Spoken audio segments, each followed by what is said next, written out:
তো বন্ধুরা দেখতেই পাচ্ছ এখানে আমাদের কাজ হচ্ছে। এইটা হলো একটা 12 তলা বিল্ডিং। এই বিল্ডিং এর সমস্ত রকমের গ্রিল আমাদের হাতের তৈরি। এটা হলো কাটিং মেশিন আমাদের। তার পাশে একজন ওয়েল্ডিং করছেন, ওয়েল্ডার। হ্যাঁ, এইটা একটা মাল তৈরি করছেন, দেখতেই পাচ্ছ বন্ধুরা। So, এইদিকেও মনে হচ্ছে আর একটা কে আছে। হ্যাঁ, এই দেখো বন্ধুরা, এখানে একজন ওয়েল্ডার ওয়েল্ডিং করছেন। সো খুব সুন্দর লাগছে। আই থিঙ্ক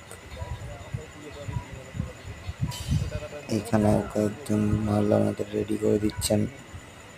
তো এইরকম ভিডিও পেতে সঙ্গে থাকুন।